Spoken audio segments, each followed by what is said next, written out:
Bienvenidos amigos a una nueva edición de su programa Con la Lupa por el venezolanotv.com.be. Aquí estoy con mi colega y amigo Chugo González.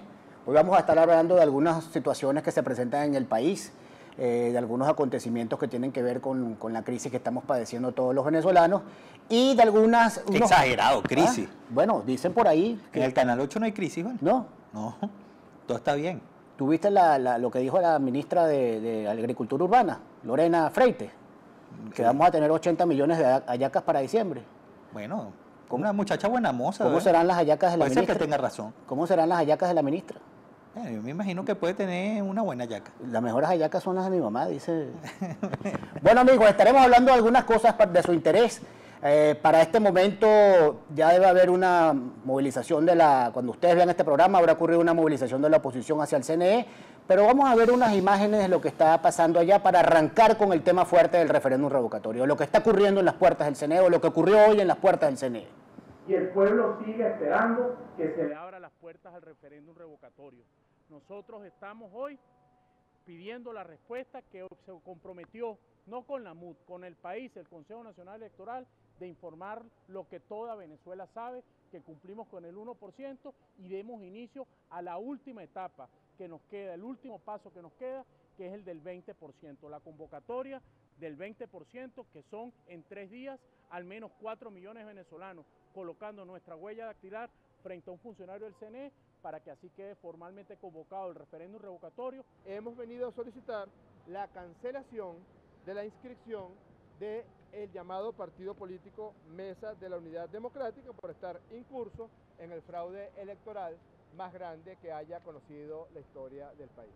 Lo que sí decimos es que cómo se va a activar un artículo de la Constitución con un basamento tan profundamente manchado, tan profundamente ensuciado por graves hechos contra el reglamento que el mismo Consejo Nacional Electoral estableció.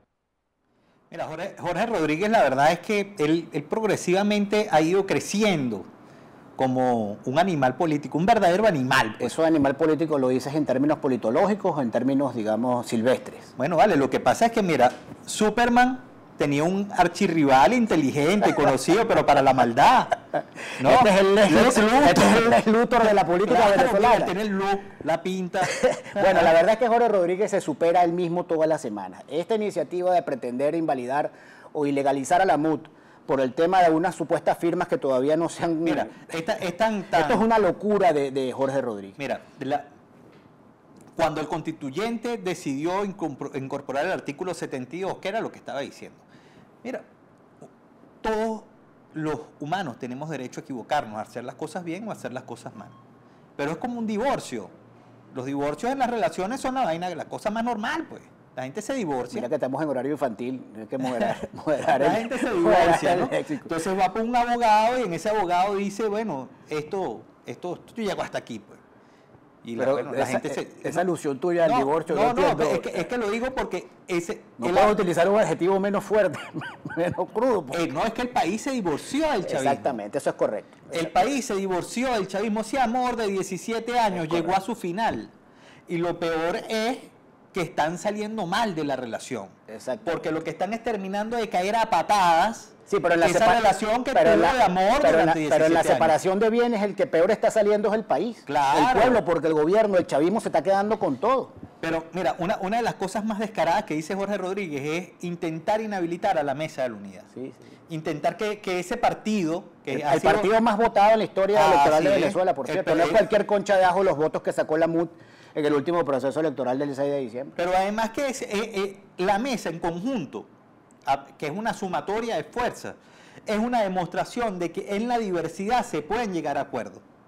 Y ese partido que superó con creces y que es el partido que seguramente, si hay referéndum revocatorio, va a cumplir el sueño de Chávez, que son los 10 millones de votos, cosa que nunca pudo lograr. Ya los números indican que la oposición venezolana, si llega al referéndum revocatorio, va a superar los 10 millones de votos. O sea, así será el disgusto nacional alrededor de la figura de Nicolás Maduro. Bueno, sobre eso, Chugo, se espera un pronunciamiento de la consultoría jurídica del CNE sobre esta materia. Y el próximo lunes el CNE debería estar dando respuestas según los lapsos que ellos mismos establecieron para iniciar, para iniciar el proceso de recolección del 4%, del 20% del padrón electoral. Esperemos que prevalezca la sensatez, porque obstaculizar el referéndum, y esto lo hemos dicho aquí una y otra vez y lo seguiremos repitiendo hasta que se seque el infierno, obstaculizar el referéndum es cerrar todos los caminos para una solución pacífica, una solución civilizada del gravísimo problema político-social que tiene al país al borde del colapso total.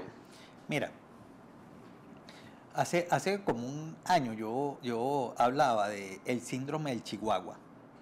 ¿Tú sabes cuál es el síndrome del Chihuahua? Hoy viniste con mucha sorpresa. ¿Cómo es el síndrome del Chihuahua? El síndrome del Chihuahua, tú sabes que el Chihuahua no mide cuando se enfrenta y ladra a un perro que es más grande que él, más poderoso que él. Lo puede tener un pitbull al frente. Ajá. Y ese entonces le ladra, le dice, ¿no? Intenta morderlo, ajá, ¿no? Esa es prácticamente la figura que yo veo en Jorge Rodríguez, porque es evidente que del otro lado hay una fuerza poderosa de cambio que reclama una acción inmediata, entre otras cosas, porque como tú bien lo decías, la crisis humanitaria, la crisis económica, la crisis social está generando un caldo de cultivo que va a morder, que está mordiendo la base chavista todos los días. Así es, y de hecho, Chugo y amigos televidentes, todos los chavistas que usted vea en esta etapa del proceso político venezolano que más gritan, que más roncan, son los que están quedando por fuera. No es casual que Jorge Rodríguez y Diosdado Cabello se hayan convertido como una especie de animadores de barra, porque los chavistas que tengan expedientes que comprometan una posible salida política son aquellos que más se van a oponer a una transición. Aquellos que no tengan futuro en la política venezolana por los expedientes que se les abran, por sus actitudes delincuenciales, son aquellos, los más radicales, son aquellos que se van a oponer a la posibilidad de encontrar una salida pacífica y civilizada a la crisis de Venezuela, porque se les va la vida, porque no tienen futuro político, Chugo. Tú sabes que yo espero ver a un chavista en alguna cola gritando con hambre y sin empleo, con Maduro me arresteo, a ver si eso ya eso no existe. ¿Ah? Ya eso no existe. En todo caso, sobre eso y otras cosas vamos a hablar en el próximo Negro.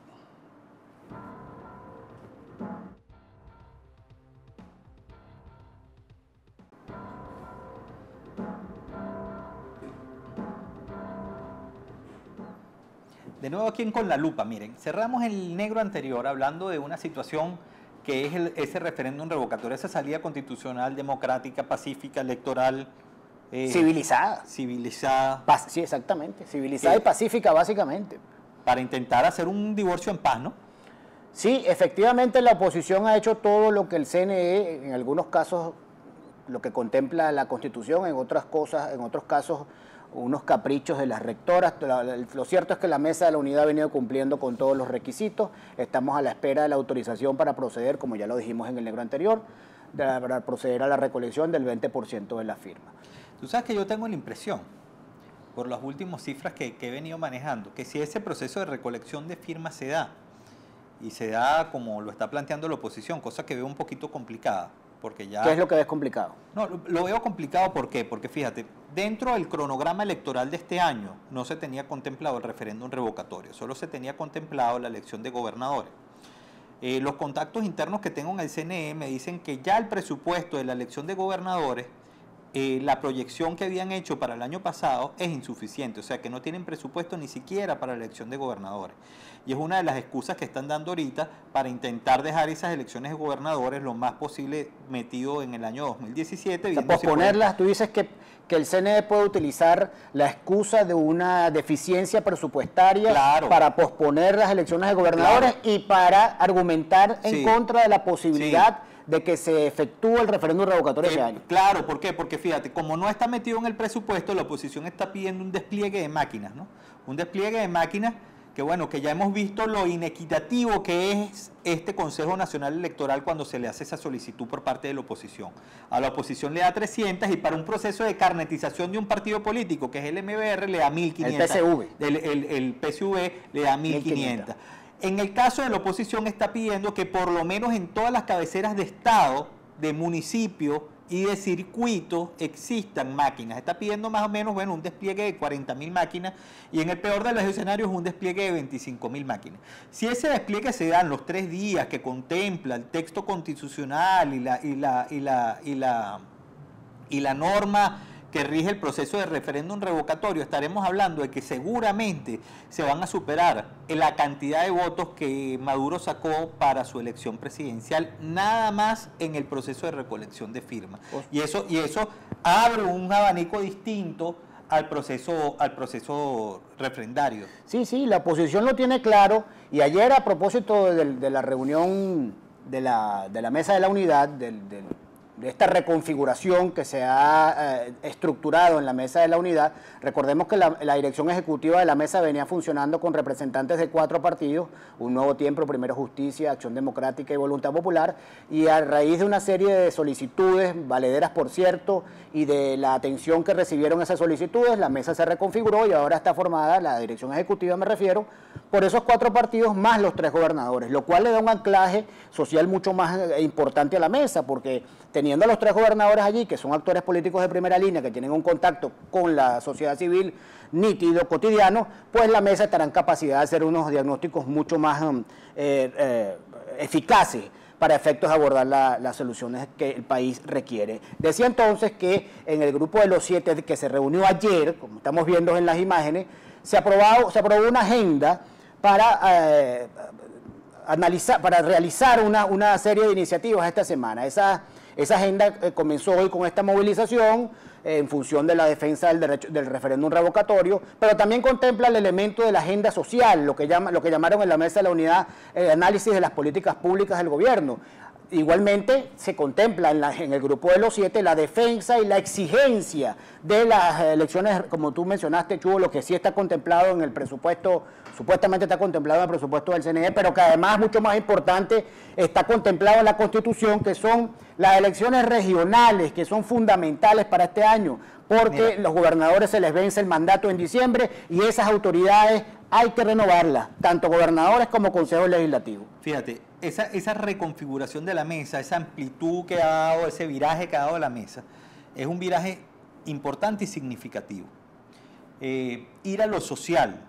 Muchas veces nosotros hemos hablado aquí de la importancia de hablar de los problemas de la gente, de eso que estamos viviendo en la cotidianidad.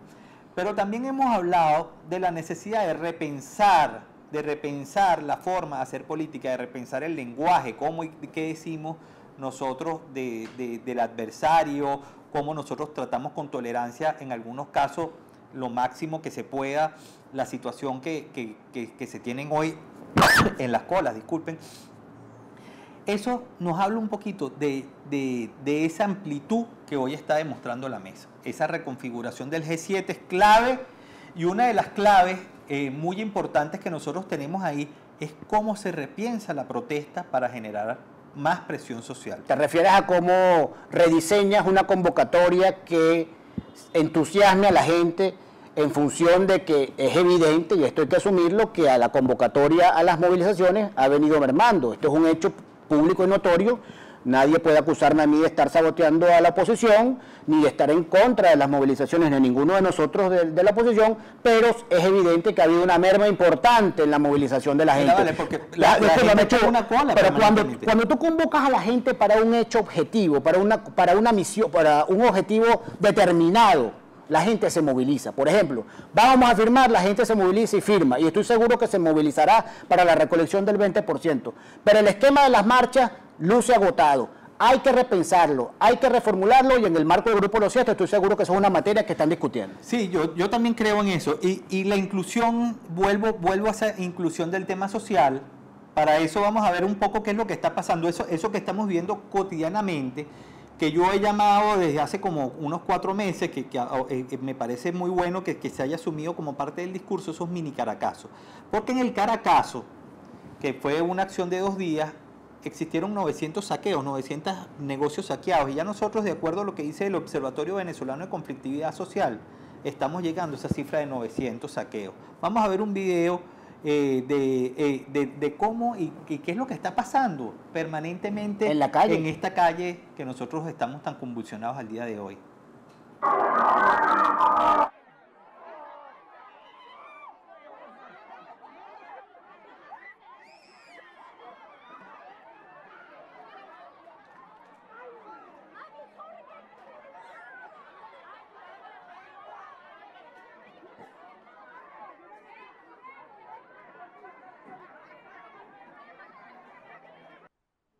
Bueno, amigos, disculpa. Central Mairense de Santa Fe. Eso fue hoy, eso es Sí. importante, es lo que iba a decir, que eso no es una imagen de archivo, eso ocurrió hoy, y eso es lo que está ocurriendo todos los días en las calles y en los supermercados de Venezuela, la gente desesperada porque no hay alimentos, la gente desesperada porque no hay medicina, y a esa realidad social, a esa situación de colapso, de crisis humanitaria, la Mesa de la Unidad tiene que darle respuesta y tiene que elaborar un discurso que atienda las necesidades de la gente. Vamos al próximo negro y allí seguiremos conversando.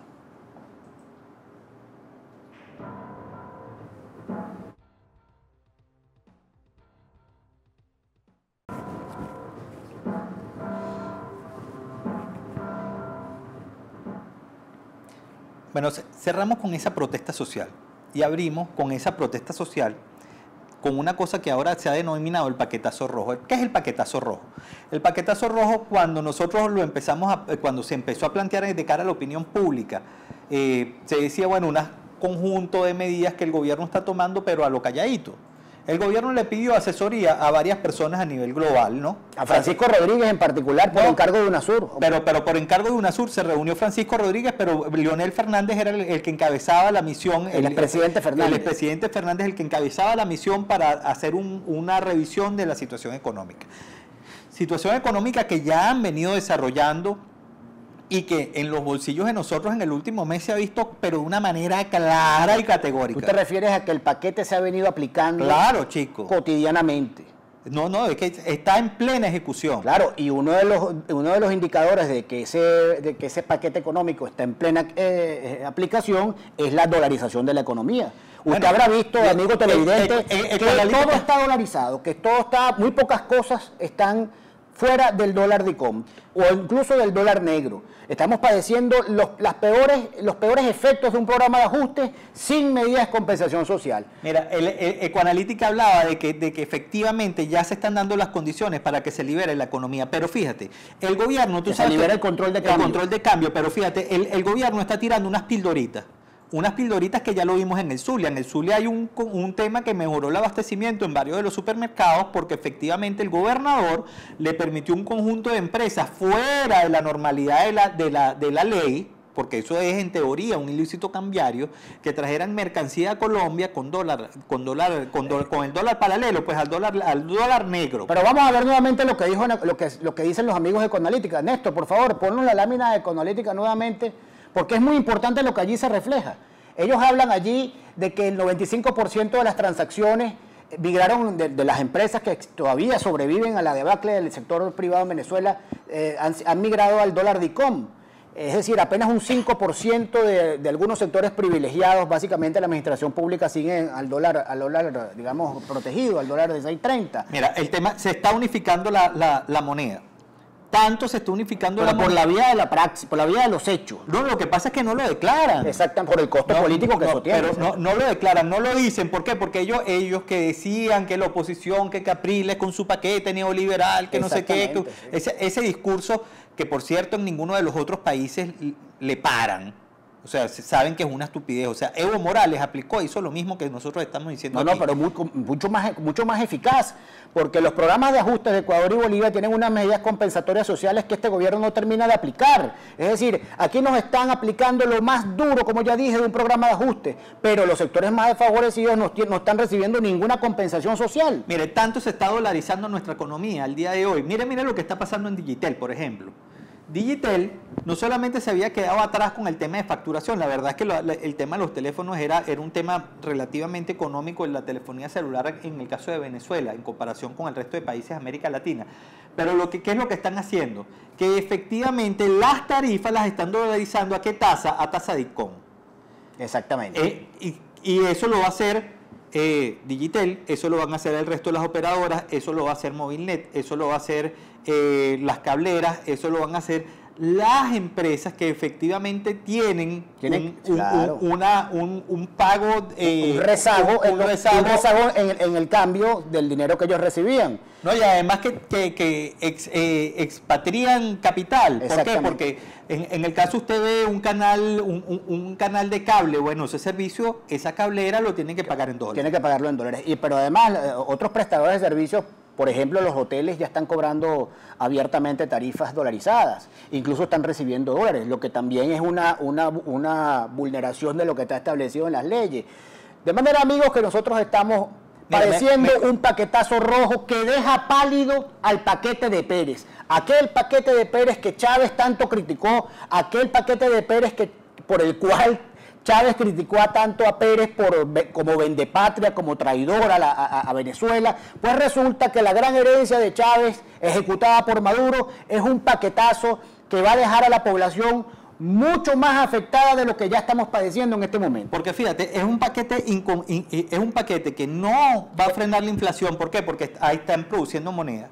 Ya están hablando de que efectivamente van a seguir los aumentos de salario que van a estar entre otras cosas, un aumento de la gasolina que se van a tirar en los próximos días, de acuerdo a la información que estamos manejando. Pero además de eso, lo que decía Luis es un tema fundamental. ¿Qué medidas compensatorias tiene la sociedad venezolana? ¿Cómo nosotros en esta inflación que ha avanzado de manera drástica que nosotros tenemos? ¿Por qué? Porque en realidad hay que tomar medidas económicas. Todo el mundo sabe que hay una necesidad de transformación y de viraje de cómo se vienen haciendo las cosas.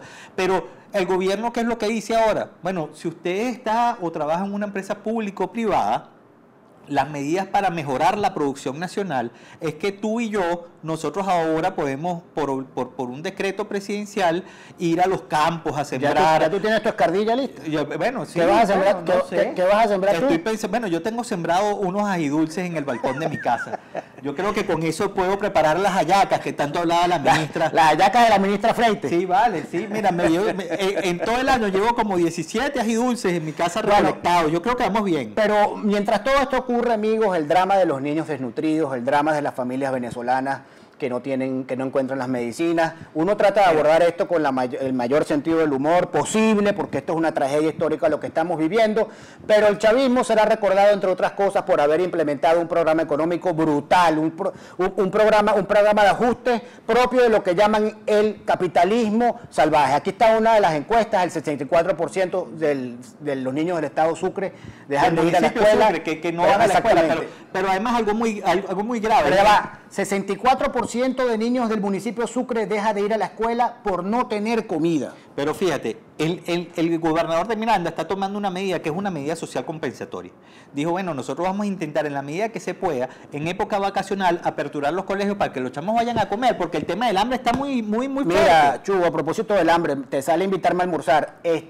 Antes de cerrar, los narcosobrinos, mientras el país se cae a pedazos, los narcosobrinos viviendo la Dolce Vita, recorriendo el mundo con pasajes diplomáticos, aviones, Ferrari, y esa es la familia presidencial. Esos son los muchachos de Cilia, uno es hijastro y el otro es sobrino, y la excusa que dan ellos, se lo dijeron a la DEA, el mayor descaro del mundo, era que tenían un problema de liquidez, porque como hay tanto celo a lo interno de la familia Flores por aquello de los codazos por los negocios, ellos tuvieron que rebuscarse llevando esos kilitos de cocaína vía Honduras.